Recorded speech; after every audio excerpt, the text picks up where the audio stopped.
Everyone, welcome to my YouTube channel pharma वाला पर आपको यूपी स्कॉलरशिप से रिलेटेड और AKTU, BTU, PCI and UP government से रिलेटेड जितनी भी अपडेट्स हैं उसकी जानकारी सबसे पहले दी जाती है। तो आप सभी ने थंबनेल देखा ही होगा।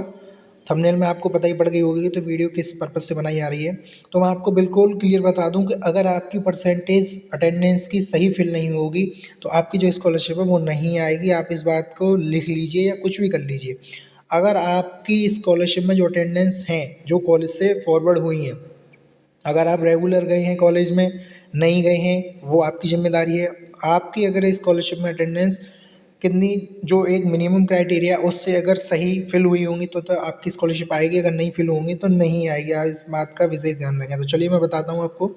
ये एक स्टूडेंट का फॉर्म है जिसमें जो इसका आप अपनी जो अटेंडेंस है वो अपने स्टेटस पे चेक कर सकते हैं। और जो इसकी अटेंडेंस है मैं बताऊं, जो इसके मैक्सिमम मार्क्स थे यानी जो आपका प्रीवियस ईयर का रिज़ल्ट है। अगर आप फ्रेश भी भर रहे हैं तो आपका इंटर का लगेगा।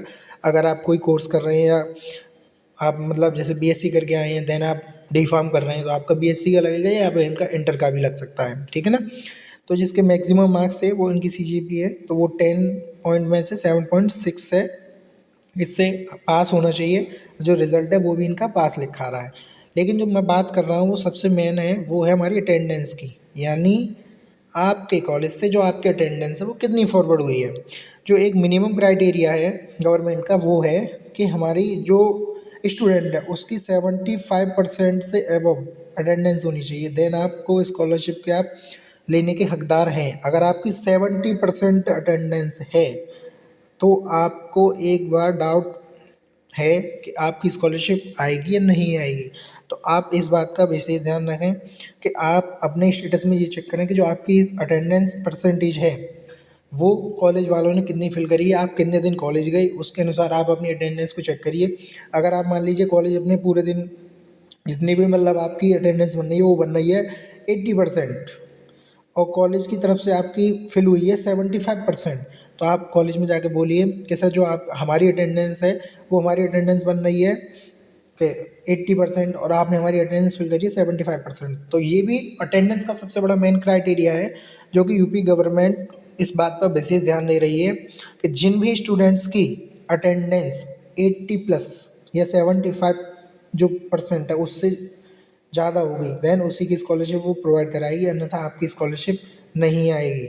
आप इस बात में संशय में ना रहें कि अरे हमारा तो कॉलेज से फॉर्म फॉरवर्ड हो गया अब हमारी स्कॉलरशिप आ जाएगी, या हम कॉलेज गए नहीं, या हमें कॉलेज से अगर कॉल भी कर रहे हैं, कॉलेज से कोई भी आपको इन्फॉर्मेशन दी जा रही है आप उस चीज़ पे ध्यान नहीं दे रहे हैं। ये चीज़ आपको बिल्कुल नहीं करनी। आपकी स्कॉलरशिप नहीं आएगी, नहीं आएगी।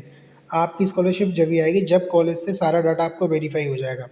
तो आप अटेंडेंस पर विशेष ध्यान दीजिए कि जो आपकी अटेंडेंस है वो कितने परसेंट अटेंडेंस फिल हुई है। आप इस चीज़ को अपने कॉलेज में चेक कर सकते हैं या आप अपने स्कॉलरशिप पोर्टल पर ओपन करिए, साइड ओपन करिए, अपना रजिस्ट्रेशन नंबर फिल करिए, देन आप अपना जो OTR नंबर है वो फिल करिए, कैप्चा फिल करिए, पासवर्ड फिल करिए, आप सबमिट करें। और जो आपका स्कॉलरशिप का सेक्शन पे नीचे की तरफ आता है चेक स्टेटस, आप उस पर जाकर अपना स्टेटस चेक कर सकते हैं। स्टेटस कैसे चेक करें इसकी भी वीडियो मैंने अपने इसमें डिस्क्रिप्शन बॉक्स में दे दूंगा मैं लिंक उसकी, वो मैंने डाल रखी है। आप वहाँ पर यूट्यूब चैनल पर भी जाके आप उसे सर्च कर सकते हैं। और अगर आपकी जो हमारा मोस्ट इम्पोर्टेंट जो टॉपिक है वो सिर्फ यही है कि जो आपकी स्कॉलरशिप है वो बिना आपके अटेंडेंस परसेंटेज क्राइटेरिया के नहीं आएगी, ठीक है ना। तो आप इस चीज़ का विशेष ध्यान रखिए और वीडियोज़ को लाइक करिए, वीडियोज़ को शेयर करिए एंड चैनल को सब्सक्राइब करिए। बाकी स्कॉलरशिप की अपडेट्स हैं उनकी जानकारी आपको सबसे पहले आपके अपने यूट्यूब चैनल फार्मा वाला पर दी जाती है। और जितने भी स्टूडेंट्स हैं मैं आपको बताऊं 9th 10th और 11th 12th ये जितनी भी यानी प्री मैट्रिक के स्टूडेंट्स हैं इन सभी की स्कॉलरशिप आनी स्टार्ट हो गई है और बहुत से बच्चों की आ गई, कुछ बच्चे ही रह गए जिनकी स्कॉलरशिप नहीं आई है। आप अपना स्टेटस चेक कर सकते हैं। अगर आपके स्टेटस में कोई मिसमैच आ रहा है डाटा या ये मतलब कोई आपको इशू आ रहा है तो आप अपने कॉलेज में जाकर डिस्कस करिए। आपका जो सस्पेक्टेड डाटा है वो भी आएगा कॉलेज में। अगर आपका कोई भी इशू है तो आप अपने कॉलेज में जाइए, सस्पेक्टेड डाटा में आपका जो फॉर्म है वो क्यों सस्पेक्ट किया गया है वो सारी चीज़ें आपका कॉलेज आपके जो भी फॉर्म है उससे रिलेटेड जो भी आपकी प्रॉब्लम है उन्हें सॉल्व कराएगा। नहीं कराता है आप हमारे कमेंट बॉक्स में हमें कमेंट कर सकते हैं, हम आपका रिप्लाई देंगे। और कोई भी आपको डाउट हो तो आप हमें कमेंट करिएगा, ठीक है। वीडियोस पसंद आई तो वीडियोस को प्लीज़ लाइक करिए, शेयर करिए।